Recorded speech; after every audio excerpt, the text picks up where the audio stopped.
Ladies and gentlemen, good day and welcome to the Q4 FY25 results conference call of Dhruv Consultancy Services Limited, hosted by Kirin Advisors Private Limited. As a reminder, all participant lines will be in the listen-only mode, and there will be an opportunity for you to ask questions after the presentation concludes. Should you need assistance during this conference call, please signal an operator by pressing star then 0 on your touch-tone phone. Please note that this conference is being recorded. I now hand the conference over to Mr. Harshal Ghanshyani from Kirin Advisors Private Limited. Thank you, and over to you, sir. Yes, thank you. Good afternoon, everyone. On behalf of Kirin Advisors, I welcome you all to the conference call of Dhruv Consultancy Services Limited. From the management team, we have Mr. Pandurang Gandavate, Chairman, Ms. Tanvi Oti, Managing Director, Mr. Rohit Mahakal, Account Manager. I now hand over the call to Ms. Tanvi Oti for opening remarks. Over to you, ma'am. Good afternoon, ladies and gentlemen. I extend a hearty welcome to each one of you who has joined us today for Q4 Dhruv Consultancy investor call, where we will delve into the financial results of the financial year gone by, that is 24-25. Your participation and interest in our company's performance are highly valued. During this session, we'll offer a concise review of Q4-25 financials, providing insights into our achievements, the challenges we faced, and outlining our future strategies. Before we immerse ourselves, let's take a look at our journey so far. The company was founded in 2003, based in Navi Mumbai by Mr. Pandurang Gandavate. Dhruv Consultancy has now emerged as a leading name in the infrastructure consultancy. We offer end-to-end project solutions such as design and engineering, project management consultancy, and techno advisory services, which makes us a trusted partner in the infrastructure development sector. A wide range of expertise covers the feasibility studies, preparation of detailed project report, detailed design, then construction supervision for construction as well as maintenance activities, asset management services, value engineering services, safety audits and technical audits, and lenders engineering. As a strategic partner for investors, we are always doing the project so as to solve the complexities and reach an amicable solution with our client. Let's now delve into the prominent achievements and milestones of Q4 FY25. Q4 FY25 marked a period of strong operational momentum as we secured high-value consultancy contracts across various sectors and regions. This year, we did not just focus on the highway sector, but we, as said in the last conference call also, that we would be entering new segments, new territories, and new sectors as well. So we were awarded with a general consultancy contract worth 11.05 crore by West Central Railway segment so far, marking a significant diversification in our portfolio. We also received a 9.27 crore order for independent engineer services under the Bharatmala Pariyojana in West Bengal. We additionally bagged two greenfield highway projects around Kanpur in Uttar Pradesh for the price of 7.85 crore. And we further secured a 6.37 crore supervision consultancy contract for NHAI for O&M phase of the Abdulganj-Itachi section of NH46. In Maharashtra, we signed an agreement worth 1.09 crore with the HCC, that is Hindustan Construction Company, for design-proof checking of a key two-lane bridge across Agardanda Creek on the Rewas Highway. This marks our entry into the private sector as well, and the company for the future is now focused on increasing the private sector order book along with the government.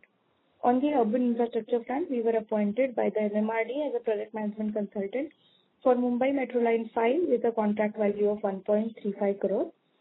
We were also engaged by the Indore Municipal Corporation for the development of master plan roads for a consultancy assignment worth 1.25 crores.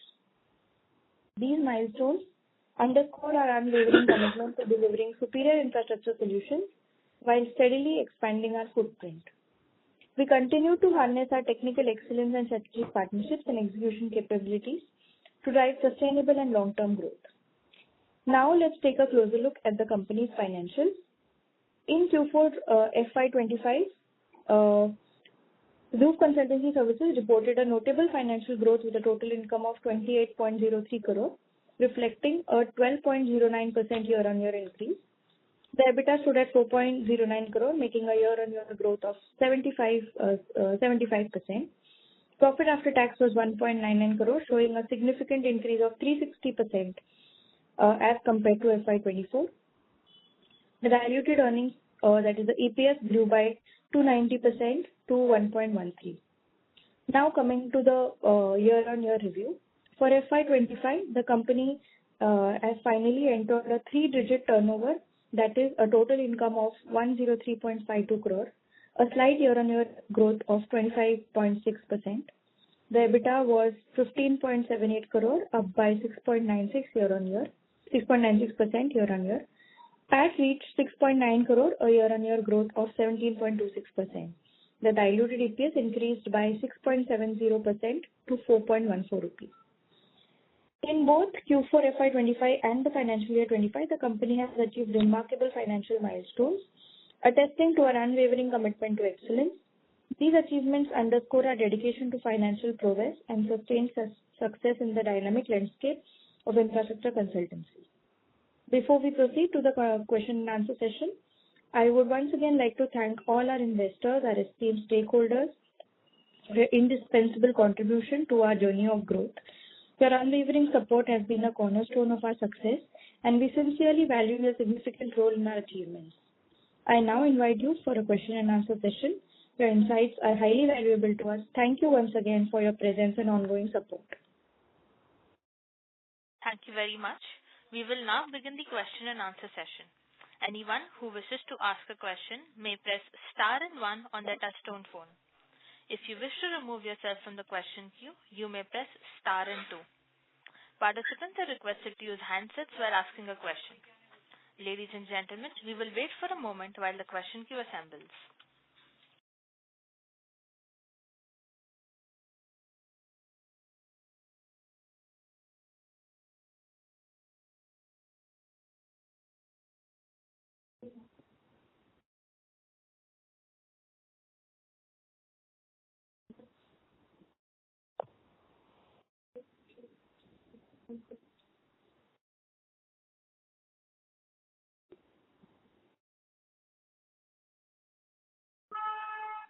The first question is from the line of Mahesh Sheth, an individual investor.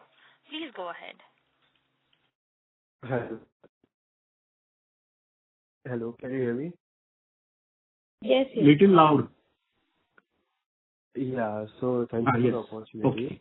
And my first question is that what percentage of your current business is coming from highways, tunnels, ports, and environment segment respectively? So right now, 90% of the revenue is coming from the highway sector only, because we have just started working in the railways and metro sector, and around 5 to 10% of the revenue is coming from the railway sector, railways and metros together. Okay, so major contributor is highways, right? Yes. But going forward, we will be adding new sectors.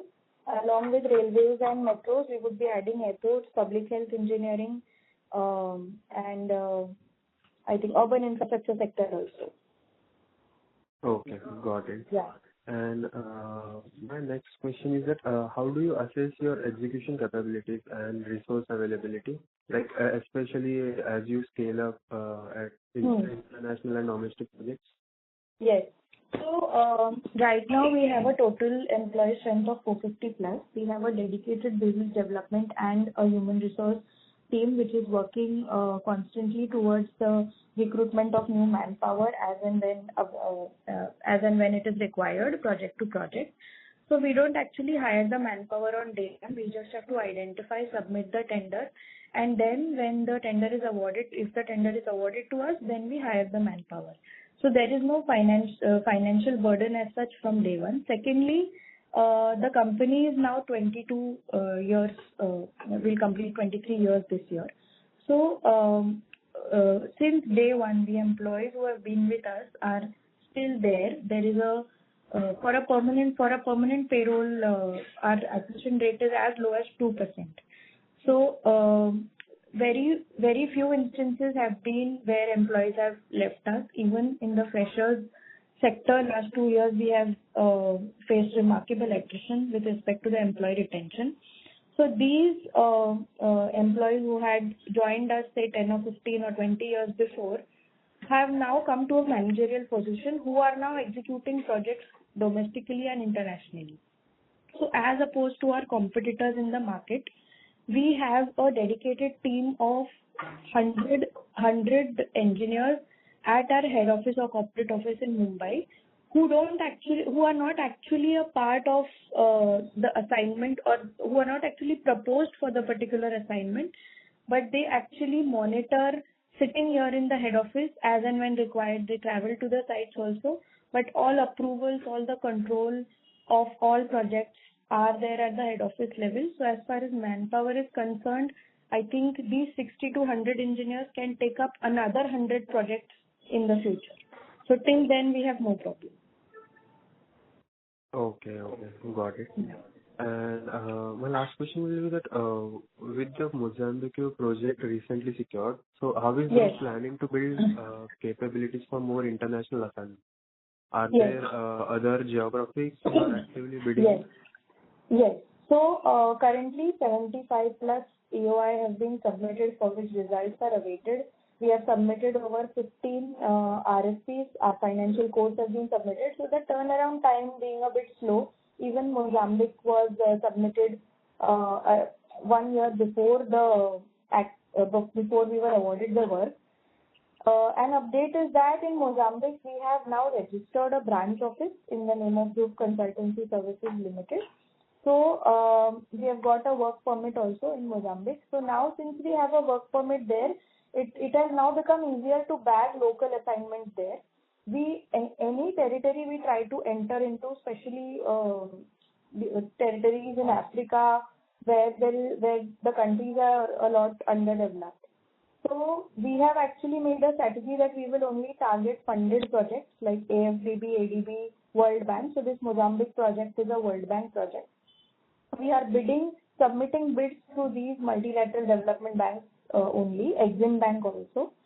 And as and when the works are awarded, we register a company there, and then the local assignments follow. So this is the strategy that we are adopting. Along with Mozambique, we are targeting Zambia, Tanzania, Ghana, Nigeria in the African region. In Middle East, there is Saudi Arabia and Dubai, UAE. In Southeast Asia, there is Vietnam, Cambodia, and South Asia, Nepal, and Bangladesh. So these are the territories we are expecting future orders. Okay. Got it. Thank you for answering that. Thank you. Yeah. Thank you. We take the next question from the line of Vidur Kapoor from PMD. Please go ahead.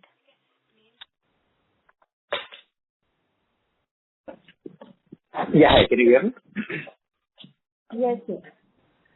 No, I just had hi, this is Vidur.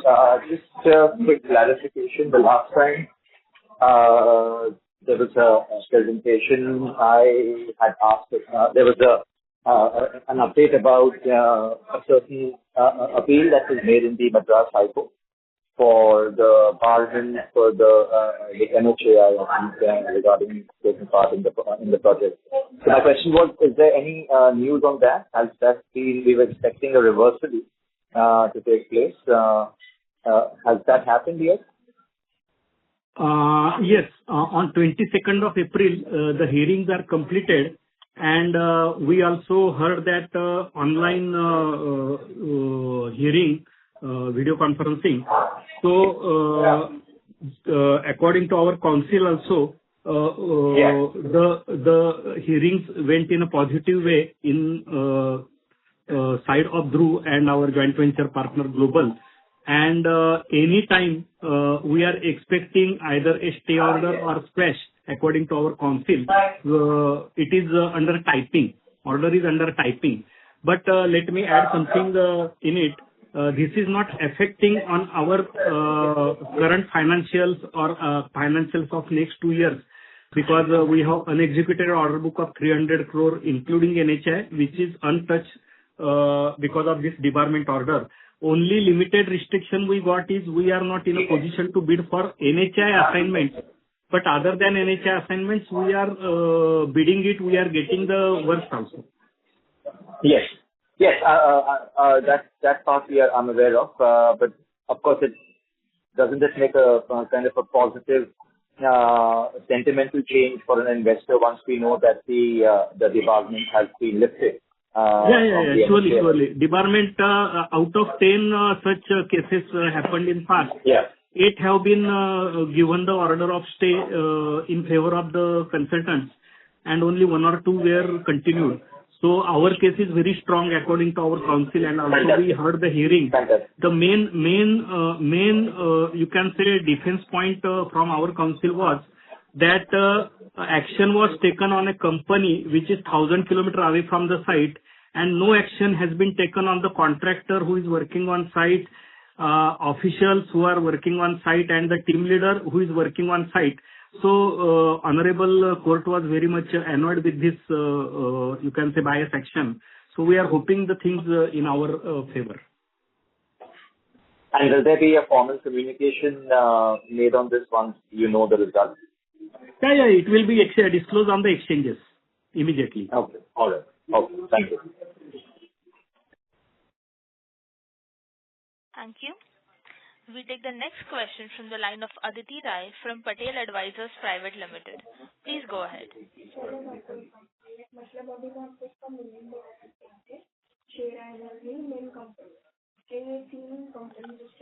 Aditi ma'am, please go ahead.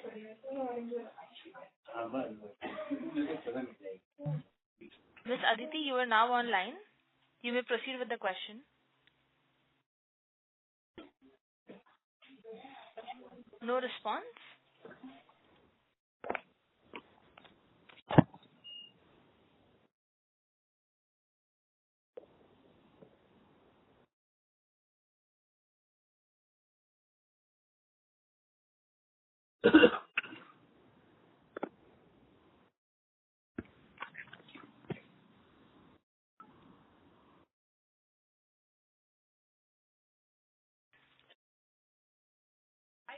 Participants who wish to ask questions may please press star and 1 at this time.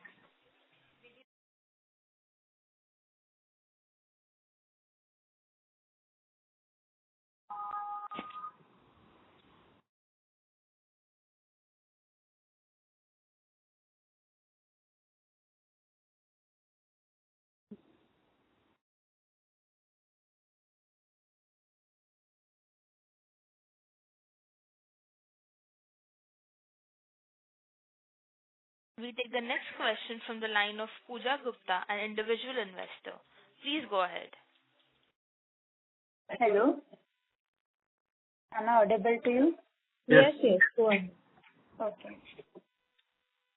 Yes. So, could you just provide insight into the company's cash flow generation during FY25? Yes. So, I'll tell the full year review as such. So, like the trend has been for the past 22 years, the cash flow situation as such, recently, when we did the preferential issue, we raised a total of 33.24 crores by diluting around 3,000 shares.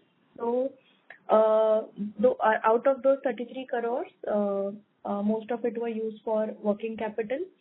Then another 25-30% of it is still lying with us for the future bank guarantees that is there. For the future bank guarantees that we may require, we have presently exhausted our bank guarantee limits, and enhancement is due.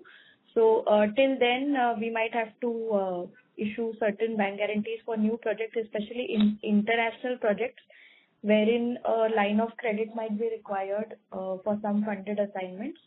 So those funds are reserved. Apart from that, our present order book is a total of 300. Unexecuted order book is a total of 300 crores to be executed in the next 2.5 to 3 years.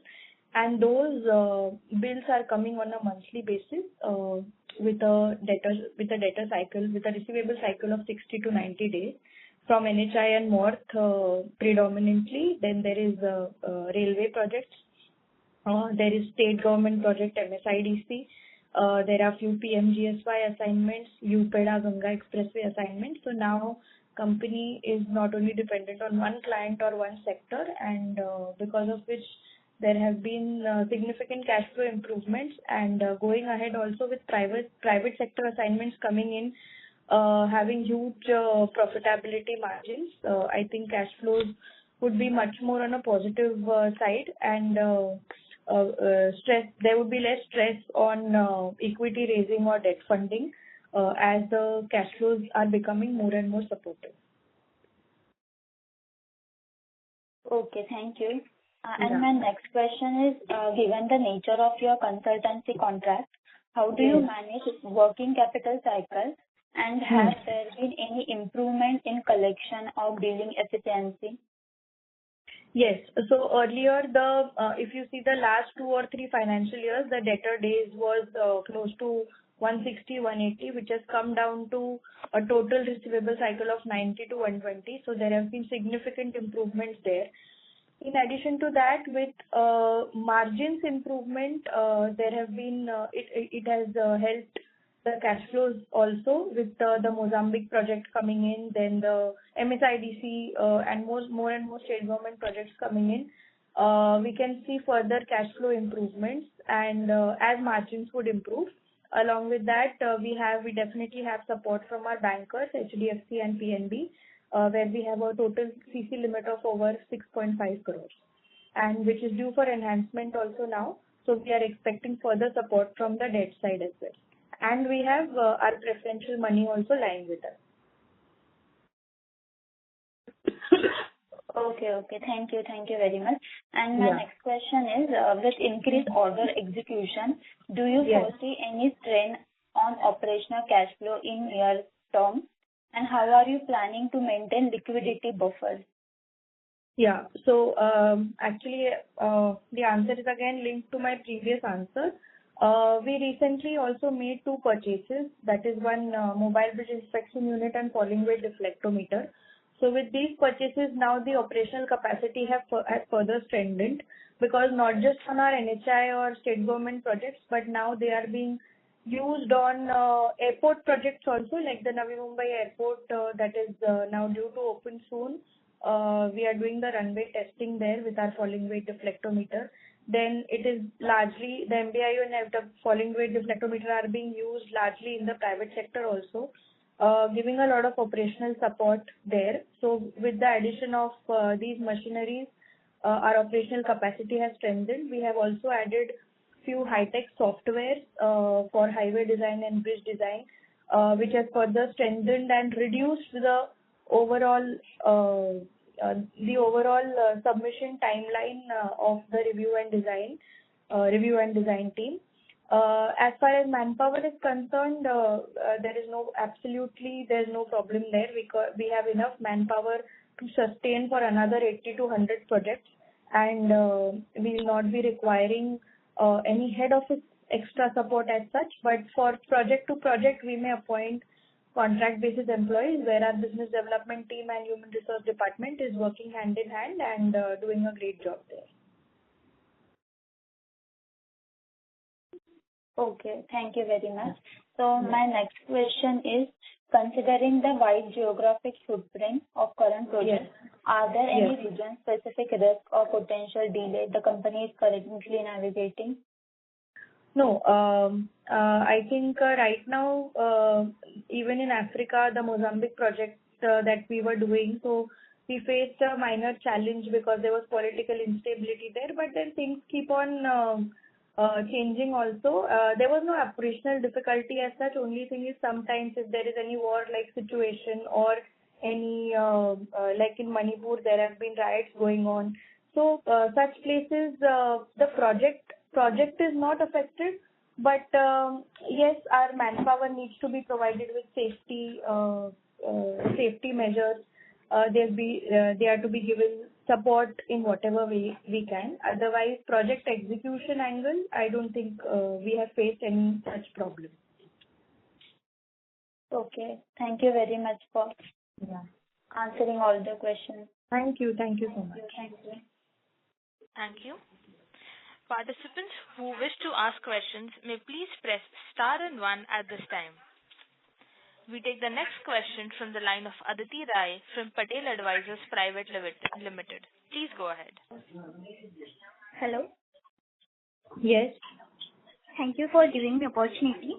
My question is, what are your key focus areas in FY26 to sustain the current momentum? Can you repeat, please? What are the key? What are your key focus areas in FY26 to sustain the current momentum? Okay. So, like we have announced in the previous investor calls, and time and again, we have been saying that as far as our Vision 2030 is concerned, which will again provide you an insight on FY26, we plan to diversify ourselves in 4 to 5 other sectors. With railways, metros, we have already achieved success in the Q4 FY25. Going ahead, we are targeting urban infrastructure projects like town planning, then like the smart city projects. Then there are airports. So as far as airports are concerned, the central government has already made an announcement of constructing airports in tier 2, tier 3 cities with 226 new airports coming up. So there is a huge market available in the airport sector as well, and there are hardly 1 or 2 Indian consultants working there. So we want to be an early entrant there, and we are hopeful of getting an airport project very soon. Then there is public health engineering, mainly wastewater and sewerage. Then there is inland water transport projects also, where we have enough expertise to execute such projects. So going ahead, we would see more and more projects from the other sectors coming in.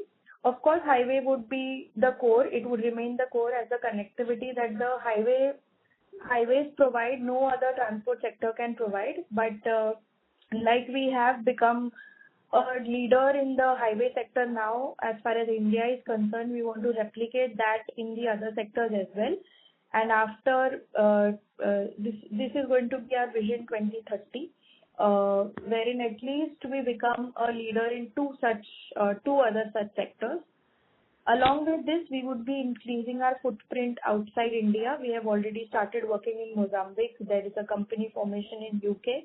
So with such developments happening, our business development team is actively pursuing a few orders from Vietnam, from Saudi Arabia. So even geographical expansion can be expected in this financial year. So overall, this year you would see a combination of geographical expansion as well as sectoral expansion. Thank you, ma'am. I have one question. Any new service verticals or technologies that you are looking to adopt to enhance cost? So as far as machinery is concerned, I already said we have recently procured another falling weight deflectometer and a mobile view inspection unit, which will further enhance our operational capacity to execute projects not just in the government sector, but in the private sector also. And as far as softwares are concerned, so since the design codes and the standards are different with different regions and territories outside India, I think the use of softwares will also be different. The expected quality and the expected deliverables are also different. So we are constantly training our employees in order to support them, provide them with whatever resources they require, and enhance their capabilities so they can take up projects in any region coming in the future. And we have added a few softwares also with respect to highway design and bridge design, with I think artificial intelligence also coming in. I think our design team has become the timeliness has improved, and the review and the design time that were taking, I think, months has come down to days now. So the efficiency has improved a lot due to these softwares. Thank you, ma'am. I have one last question. Could you please highlight the key challenges faced during the reported quarter that impacted to a contraction in the EBITDA margin? I think there is significant improvement as well, but instead of seeing the only quarter, I would like to show a picture that is going to come ahead, because the company for so many years was only working with NHI more. The revenues are definitely good, but the margins were significantly lower. Now that we have already expanded our client base, our geographical base, then we are entering into private sector. Our business development has been given targets of increasing the private sector order book. We are also in the process of acquiring a few lenders engineering assignments, then wayside amenity projects, then a few outsourcing projects, design outsourcing projects from developed countries like USA and Europe. So with so much development happening, the prime focus would not just be the top line, but the bottom line also, which would give a cash flow support and good profitability and EPS in the coming quarters. Thank you, ma'am, and all the best, ma'am. Thank you. Thank you. We take the next question from the line of Abhishek Sharma, an individual investor. Please go ahead. Hello. Yes. My first question is, given the current order book of 573 crore plus, how is your domestic portfolio segmented across various verticals? The entire order book, 98% of the order book is domestic itself. Mozambique project is 3 lakh USD only. So going ahead, but and this unexecuted order book unexecuted order book is around 300 crores. 570 is the total order book that is there. So out of this 300 crore unexecuted order book, there is a combination of NHI, MORTH, MSIDC, UPEDA, Ganga Expressway, then NSIDCL, MMRDA, few municipal corporations, and the World Bank Mozambique project that is there. There are railway projects also with the Ministry of Railways. We are working in Rajasthan and in Tamil Nadu, and we are expecting few more orders very soon there.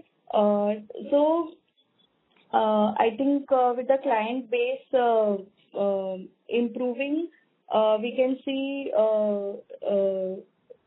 improvements thereby. Like we target that 60-70% of the order book will still come from the domestic market, but 20-30% we are targeting that the international order book would increase.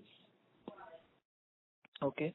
My next question is, what step is Dhruv taking to strengthen its market position and capitalize on the new growth avenues in the infrastructure and consultancy sector?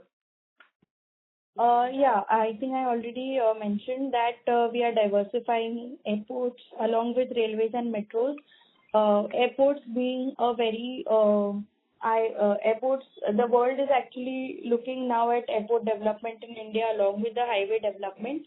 A lot of emphasis has been given on the railway sector also. So going ahead, I think we adopted the strategy in highway sector, we are adopting the similar strategy in the other sectors also, wherein we begin with a small, say, private sector assignment or a state government assignment, and then slowly we start building our eligibility.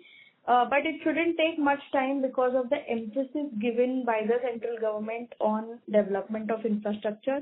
I think by 2027, our Prime Minister has announced a 3 trillion economy, a 5 trillion economy target to be achieved. So in line with that, we are very confident of becoming a leader in 2 to 3 other such sectors apart from highways. Along with that, the 2047 target of a developed economy of India. So definitely infrastructure and MSMEs would play a significant role in that. So going ahead, the next 4 to 5 years being very crucial, the company is confident enough of bagging large number of assignments because of the limited supply that is there. There is very limited competition as far as infrastructure consultant is concerned, and the demand is more. So the company is strategically positioned in such a way that we can bag any assignment that is coming in front of us. We are also forming strategic partnerships with if there are certain territories where we don't have our presence or any such cases, then we form JVs, associations with a few players, wherein we may have a lower share of the joint venture at first, but as and when we increase our eligibility, this share would improve, and then we can bid for sole assignments also as far as other sectors are concerned. Okay. Thank you. That's it from my side. Thank you. We take the next question from the line of Shreya from Unity Finance. Please go ahead. Hi, this is Shreya. Am I audible? Yes, you're audible. According to the company's expanding geographic footprint, both domestically and internationally, what are the key execution risks or logistical challenges you foresee that could impact project timelines? So one very big risk that is there is the political instability in such countries, because where there is infrastructure development going on in a large scale, the countries are either developing or underdeveloped. So yes, there is a political risk. There is a chance of riots and a lot of delays in award of assignment. But that is why what we are doing is we are going only through funded projects. So like World Bank, Exim Bank, AFDB, African Development Bank, Asian Development Bank, UNDB. So once we get a heat of what the actual scenario is in that particular country, then we take the work permit and then we go ahead and bid for the local assignments.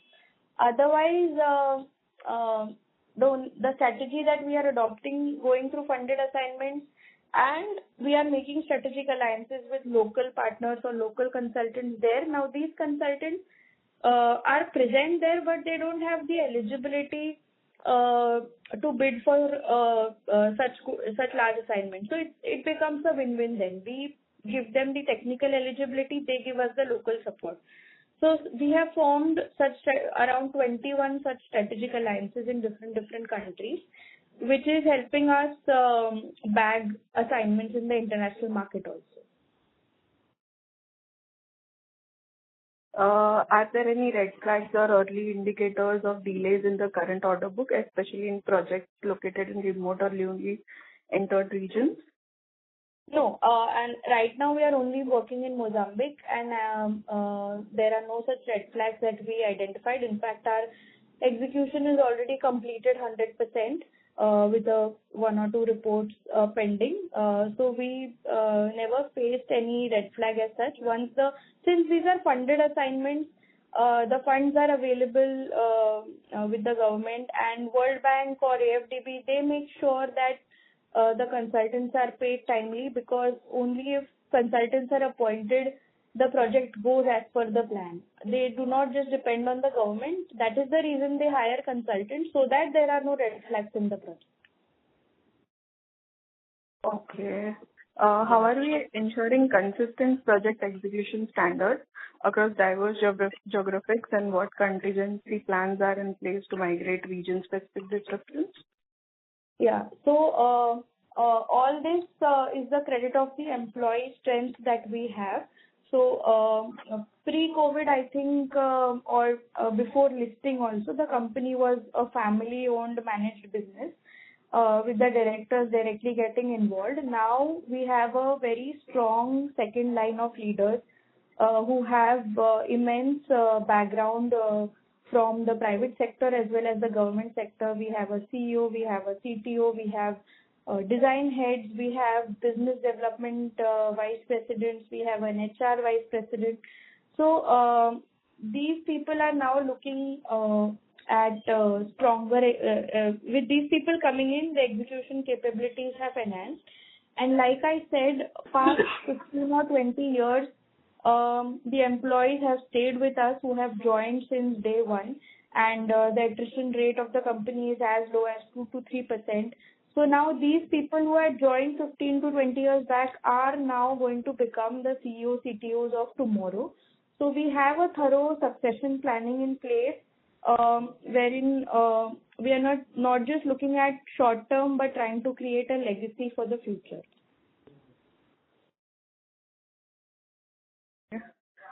Okay.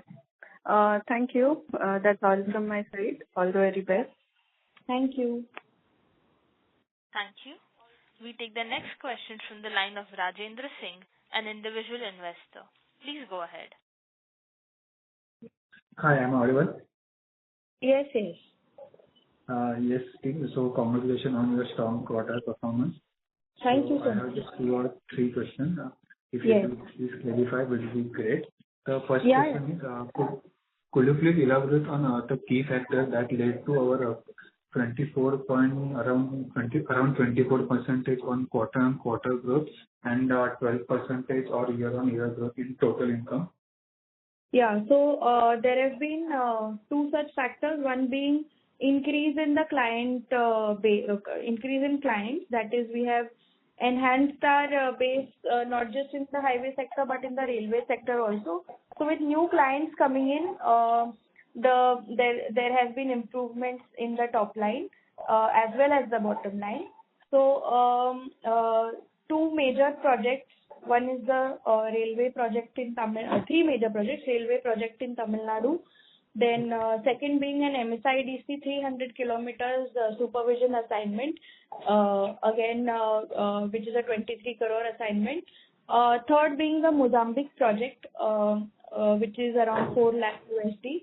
And we have completed its execution, and we are yet to receive the final money from there. But since the revenue has already been booked for that, there has been significant growth in Q4 FY25. Okay, thank you. And the second is, can you please go through our current capital deployment priorities and whether they need any funding requirement for upcoming project? So that is the reason we did our preferential issue, because we are expanding ourselves geographically as well as sectoral expansion is going on. So we may require not fund-based but non-fund-based limit going ahead in the future. As far as fund-based is concerned, we have enough support from the bank, and with preferential money also coming in, we have got enough support there from the equity side. So the only support that we would require in the future is bank guarantees. So there we would require support from the banker. Okay, thanks. That's it. Yeah. Thank you. We take the next question from the line of Vidur Kapoor from PMD. Please go ahead.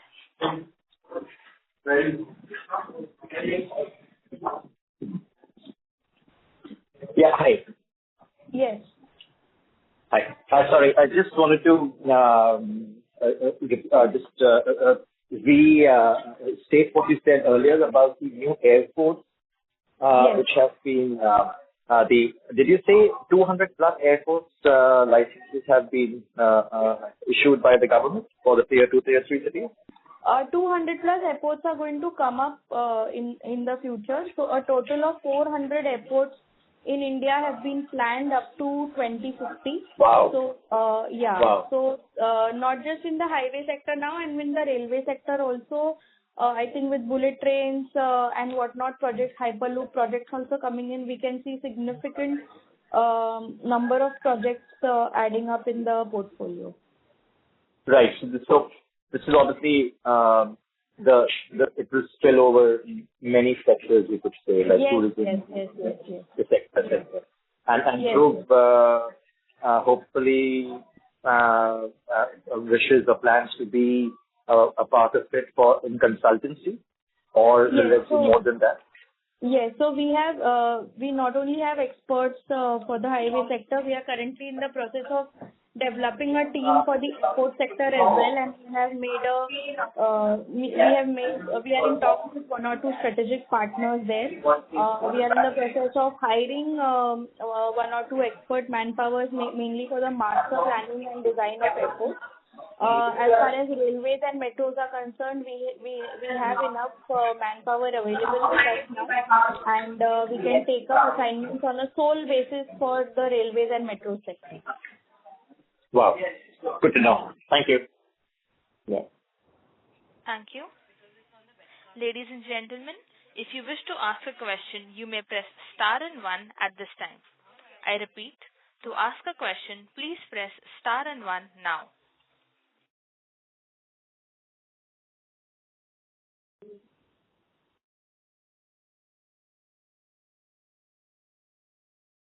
As there are no further questions, I would now like to hand the conference over to Mr. Harshil Ghanshyani for closing comments.